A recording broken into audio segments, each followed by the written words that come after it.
मटकू और भटकू दो भाई थे। दोनों किसान थे और अपने खेतों में सब्जियां उगाते थे। एक बार मटकू के मन में भटकू की सब्जियां देखकर लालच आ जाता है और वह उसकी सब्जियां चुराकर बाजार में बेचना चाहता है। लेकिन भटकू की सब्जियां जादुई होती हैं और वो मटकू को उसके इरादों में कामयाब नहीं होने देती हैं। सुंदरनगर गांव में मटकू और भटकू दो भाई रहते थे। मटकू बड़ा चालाक था और भटकू उतना ही सीधा साधा और बुद्धू था। दोनों के माता पिता गुजर चुके थे, जिसके बाद मटकू ने खेत का बंटवारा कर दिया। मटकू ने खेत का बड़ा हिस्सा खुद ले लिया और एक छोटा सा हिस्सा भटकू को दे दिया, जिसे देखकर भटकू की पत्नी धनिया बोली, इतनी थोड़ी सी जमीन में हमारा क्या होगा? जेठ जी ने सारा खेत तो खुद ले लिया और हमें छोटा सा हिस्सा दे दिया। इतने में हम कौन सी फसल लगाएंगे? क्या पैदावार होगी और क्या मुनाफा होगा? हम तो भूखों मर जाएंगे।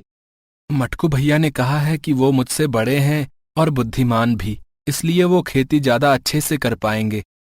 तुम चिंता मत करो। भैया ने कहा है कि जब वो अपनी फसल बेचेंगे तो कुछ पैसे हमें भी देंगे।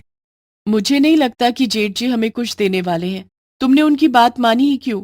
कुछ हमारे बारे में भी सोच लिया होता। पिंकी बड़ी हो रही है, इसे भी पढ़ाना लिखाना है, इसकी शादी करनी होगी। परेशान क्यों होती हो? सब ठीक हो जाएगा। हम अपने खेत में सब्जियां उगाएंगे और उन्हें बाजार में बेचेंगे। उधर मटकू ज्यादा खेत लेकर अपनी बुद्धिमानी पर खुश हो रहा था। कैसा बेवकूफ बनाया उस भटकू को। ज्यादा जमीन पर खेती करके मैं अमीर हो जाऊंगा और वो गरीब। जिंदगी भर मेरे आगे पीछे घूमेगा और मेरे आगे हाथ जोड़ेगा। मटकू के परिवार में उसकी पत्नी राधा और एक बेटा सोनू था। मटकू अब अपने खेत में धान की रोपाई करने लगा। उधर भटकू ने अपने खेत में बैंगन की फसल लगाई। मटकू ने देखा कि भटकू ने अपने खेत में बैंगन की फसल लगाई है। अगर भटकू की फसल अच्छी हुई तो उसे पैसे भी अच्छे मिलेंगे। मैं ये होने नहीं दूंगा। उस रात मटकू ने भटकू के खेत में जाकर सब्जियों की फसल में जहर का छिड़काव कर दिया। अब भटकू की सारी सब्जियां सड़ जाएंगी। मटकू हंसता हुआ वहां से चला जाता है। कुछ दिनों के बाद मटकू के खेत में धान की अच्छी फसल हुई, तो इधर भटकू के सारे बैंगन खराब हो गए। ये देखकर भटकू रोने लगा। ये क्या हो गया? मेरी सारी फसल खराब कैसे हो गई? अब हमारे पास बाजार में बेचने के लिए कुछ नहीं है। सोचा था बैंगन की सब्जियां बाजार में बेचकर कुछ पैसे आ जाएंगे, लेकिन अब तो हमारे हाथ कुछ नहीं लगने वाला। घर में खाने को अनाज नहीं है, तो मटकू भैया से कुछ पैसे मांग लाओ। उन्होंने कहा था ना कि वो अपनी फसल बेचेंगे तो कुछ पैसे तुम्हें भी देंगे। उनकी फसल अच्छी हुई है, उनका मुनाफा भी अच्छा हुआ होगा। तुम ठीक कहती हो। मैं मटकू भैया से कुछ पैसे मांग कर लाता हूँ। भटकू मटकू के पास जाता है और उससे कुछ पैसे मांगता है। अरे भटकू, मेरे पास पैसे कहाँ हैं? इतना कहकर मटकू रोने का नाटक करने लगता है। क्या बात है मटकू भैया? मैं अपनी फसल बेचने शहर गया था। फसल अच्छी हुई थी, इसलिए कमाई भी अच्छी हुई। लेकिन लौटते समय रास्ते में कुछ डाकुओं ने मेरे सारे पैसे छीन लिए। ओहो, ये तो बहुत बुरा हुआ भैया। कोई बात नहीं, अगर आपको मेरी किसी तरह की मदद की जरूरत हो तो मुझे बता दीजिएगा। मैं आपके लिए हमेशा हाजिर रहूंगा। ठीक है भटकू। भटकू अपने घर आ जाता है और धनिया को सारी बात बताता है। मुझे तो लगता है कि जेठ जी बहाना बना रहे हैं, वो हमें पैसे नहीं देना चाहते हैं। भला भैया ऐसा क्यों करेंगे? तुम तो बुद्धू हो। तुमने देखा नहीं भैया ने कैसे खेत का आधे से अधिक हिस्सा खुद रख लिया। भटकू और धनिया आपस में बात कर रहे थे, तभी पिंकी ने आकर कहा, माँ, मुझे बहुत भूख लगी है, कुछ खाने को दो ना। पिंकी बेटी, मैं अभी खाना बना देती हूँ, थोड़ी देर रुक जा। धनिया रसोई में जाती है और सोचती है, घर में तो खाने के लिए कुछ भी नहीं है, पिंकी को क्या खिलाऊं। धनिया रसोई के सारे डिब्बे खोल खोल कर देखने लगती है। उसे एक डिब्बे में थोड़े से चावल रखे हुए मिल जाते हैं। धनिया उसी चावल को पका देती है और पिंकी को खाने को देती है। ये क्या माँ, न दाल और न सब्जी, तुमने कुछ भी नहीं बनाया। पिंकी बेटी, मैं तुझे नमक देती हूँ, आज नमक के साथ चावल खा ले, कल मैं तेरे लिए दाल और सब्जी दोनों बना दूंगी। ठीक है माँ। पिंकी खाना खा लेती है, लेकिन भटकू और धनिया भूखे रह जाते हैं। धनिया मन ही मन सोचती है, आज का दिन तो निकल गया, लेकिन कल क्या होगा? कल पिंकी को क्या खिलाऊंगी? इसी चिंता में धनिया रात भर सो नहीं पाती है। दूसरे दिन धनिया सुबह उठकर घर में झाड़ू लगा रही थी। तभी किसी ने घर के बाहर दरवाजे पर आवाज लगाई। घर में कोई है क्या? धनिया बाहर निकलकर आती है तो देखती है कि दरवाजे पर एक सब्जी वाला खड़ा था। उस सब्जी वाले ने धनिया से कहा, बहन, क्या मेरी सब्जियों में छिड़कने के लिए थोड़ा सा पानी मिलेगा? मैं बहुत दूर से आया हूँ। सुबह 5 बजे ही अपने खेत से सब्जियां तोड़कर निकला हूँ। अब दिन निकल आया है, सूरज सिर पर है। मेरी सब्जियां कहीं सूख न जाएं, इसलिए इन्हें ताजा रखने के लिए थोड़ा पानी मिल जाता तो तुम्हारा बड़ा उपकार होगा।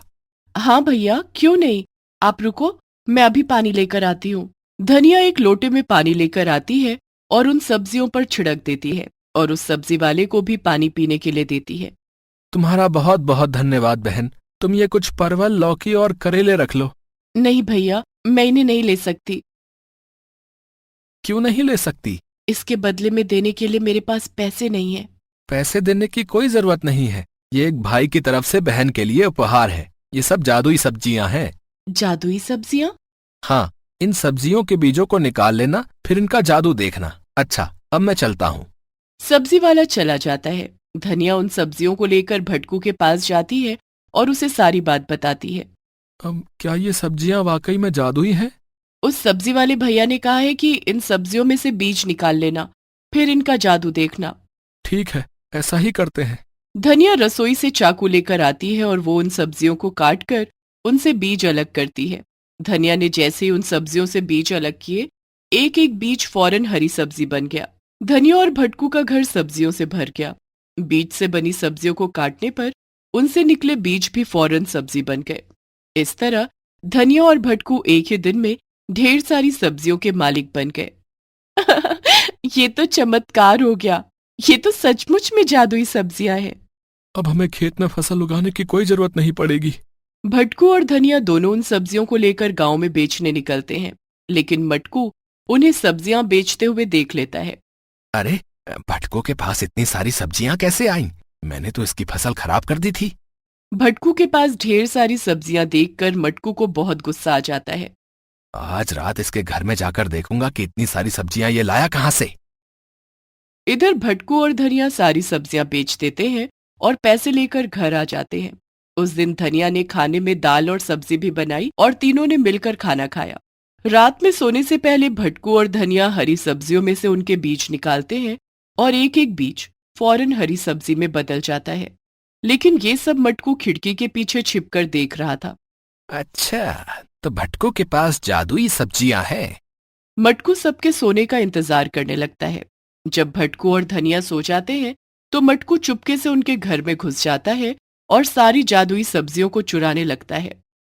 मटकू उन्हें एक बोरी में भरने लगता है, लेकिन तभी सारी जादुई सब्जियों से आवाज आने लगती है, चोर चोर चोर, हमें बचाओ, कोई हमें चुरा रहा है। आवाज सुनकर मटकू डर जाता है और घबराकर भागने लगता है, लेकिन तभी वो दरवाजे से टकरा जाता है और उसके सिर पर चोट लग जाती है। मटकू धड़ाम से जमीन पर गिर जाता है। शोर सुनकर भटकू और धनिया की नींद खुलती है। अरे मटकू भैया, आप लेकिन आप इस समय यहाँ क्या कर रहे हैं? मैं तुझे देखने आया था। तू ठीक तो है ना? मुझे तेरी बहुत फिक्र हो रही थी। मटकू को झूठ बोलता देख जादुई सब्जियों से आवाज आने लगी।